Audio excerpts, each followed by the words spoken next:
ShivaPurana, Rudra Samhita, Srishti. Devotion to Lord Shiva is a path to divine ecstasy and bliss.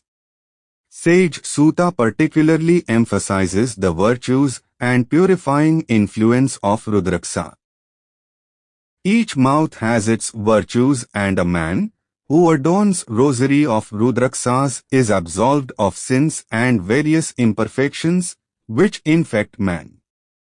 Sage Vyasa speaks eloquently about the Lord, who is the cause of creation.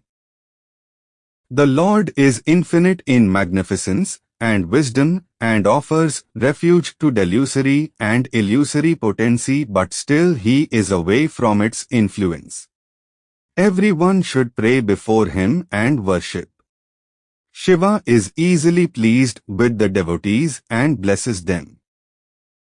Sage Vyasa pays homage to the Lord, the mother of the world Parvati and son Ganesha, and narrates the divine story of Purana.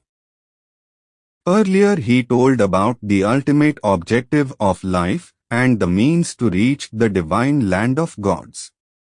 Now, the learned men request the great sage to tell something about the divine image of Shiva and goddess Parvati.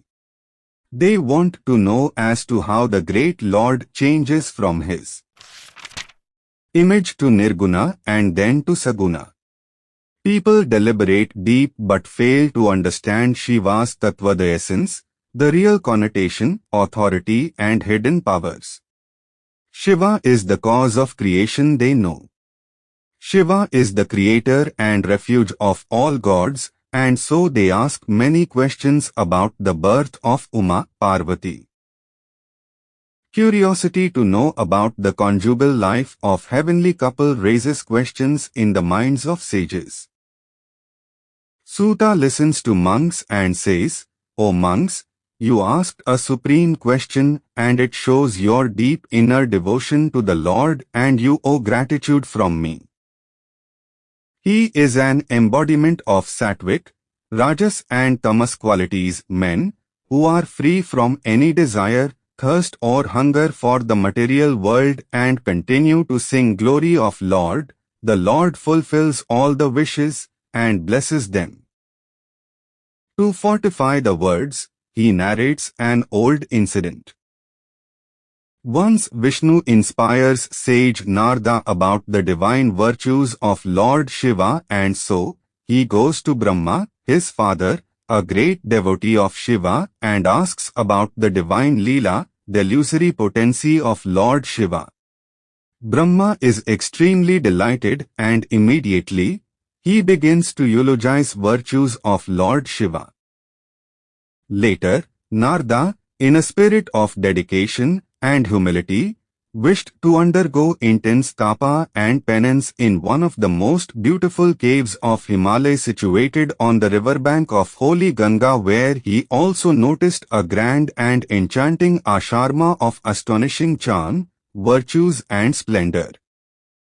A sage of divine eye and insight, he undertook austere tapa and continued penance for a long time.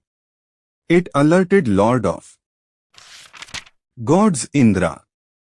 Indra was afraid of the severity of tapa when Narada sat in deep samadhi, unaware of the world outside. He wanted to attain the stage where a devotee is illumined with the divine light and realization, aham brahmasmi, I am Brahma. Indra thought, sage Narada wants to usurp land of heavens and therefore wishes to dethrone me. It distressed Indra, and the consequent cerebral anguish disturbed the Lord of gods immensely. He deliberated over for some time, and then resolved to create obstacles in the path of Narada's bhakti, and therefore, without waste of time, he dispatched Lord of Love Kamdeva and the King of Passions and Love, and among seasons, the adoring spring, to go to the ashrama of Narada and disturb tapa. However, the powerful Lord of Love and Spring failed in the assignment. Interestingly, he did not understand the cause of failure. Wise Suta continued to tell every little incident in detail, and at last, he said, "O great Sonka and sages, you ought to know the cause of failure Kamdeva suffered in the ashrama." After a pause, he said, "In the ashrama, ages back, Lord Shiva had undergone intense tapa. At that time, the enemy of men of penance Kamdeva had tried to disturb severe tapasya of Shiva. When the Lord of Love disturbed Lord Shiva, he reduced him to ashes. Later, they learnt that the benevolent Lord, after genuine and sincere entreaties of the gods of heavens, had agreed to give life back to Kamdeva. The gods did it when Rati, holy spouse of Kamdeva, requested the gods of heavens. At that time, Sankara had said, "O gods, after some time, Kamdeva will get back life. However, he will not be able to exercise powers and create feelings of love and passion among created beings, however hard he may try." The great sage was silent for some time. It was obvious that Kamdeva had failed, and so he returned to Indraloka and narrated briefly everything that had happened. Lord Indra was amazed. He praised sage Narada immensely. However, he could not remember the influence of Mayajal, delusory powers of Lord Shiva. In truth, it is difficult for created beings to understand Shiva's delusory potency.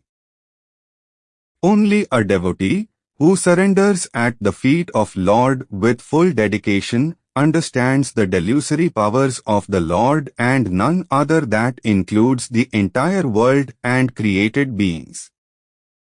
For a long time, sage Narada continued to undergo intense tapa. When he thought it was complete, feelings of objectivity, apathy, and vairagya filled him. Sage Suta told monks and learned Brahmins. Monk Narada whispered, "I have overpowered the Lord of Love." Feelings and thoughts of victory filled the great sage with ego and arrogance.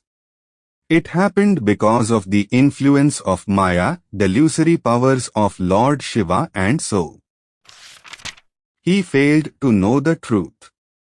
He never understood that it was the terrible effect of delusory powers of Lord Shiva. Under the immense impact of delusory powers, he straightway went to mountain Kailas to tell the Lord about the victory he had secured over love and passion, Lord Kamdeva. In fact, he was extremely mad and conceited, for he had secured victory over love, and without a thought, saluted Lord Rudra, Shiva, and narrated each facet of tapa he underwent with feelings of pride and ego, for he thought that he was a great soul, a Mahatma. The great sage continued, "The Lord knew that sage Narada was ignorant of the truth and had lost the acumen to recognize Mayajal.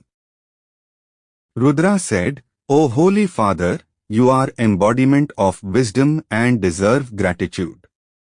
However, listen carefully what I say.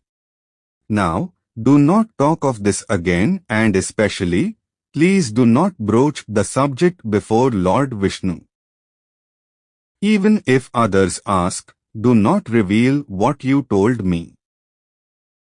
Narration of attainment of perfection, Siddhi, is a secret, and you should not divulge to anyone. You are my beloved, very dear to me, therefore, I strongly stress and give you a lesson that you never tell anyone, because you are devotee of Lord Vishnu, and so, you are my disciple Anugmi.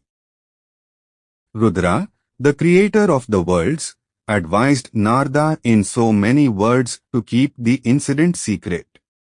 However, Narada was under the terrible control of Maya of Rudra and did not consider teaching of Rudra favorable or appropriate.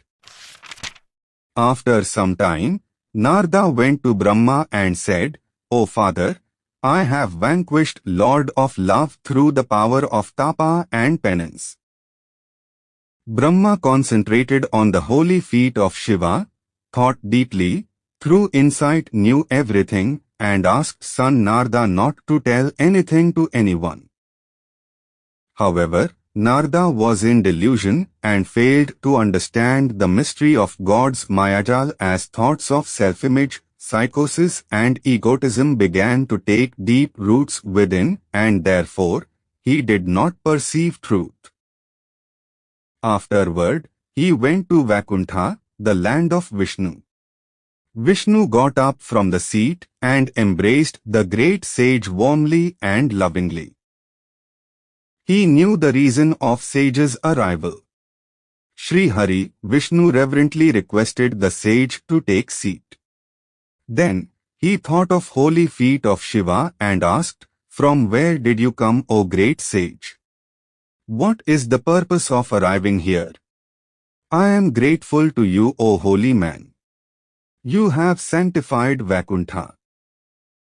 Narada failed to realize the sway of delusory powers, and therefore, filled with pride and self-image because of the achievement, he narrated the entire sequence of events to Vishnu. The knower of past, present and future heard about Narada's devotion and bhakti and knew about the truth of sage's victory over love and passion. After deep thought, he said, "O the greatest among the monks, you are great. And you are treasure of tapa and penance. You are generous and kind-hearted. O monk, a man of bhakti, inner knowledge and detachment, vairagya, is free from sufferings, kama, passions, obsessions and imperfections cause. You are an eternal celibate and nurture wisdom, knowledge and feelings of detachment. How any flaw or imperfection can enter mind and heart? Right from birth, you loved and nursed deep knowledge free from feelings of attachment." Narada heard soft and encouraging words of Vishnu and was happy, and so saluted the Lord in heart and said, "O Lord, you are kind and generous. How Kamdeva can entice or affect me?" Narada said, bowed in respect at the feet of Lord and went away.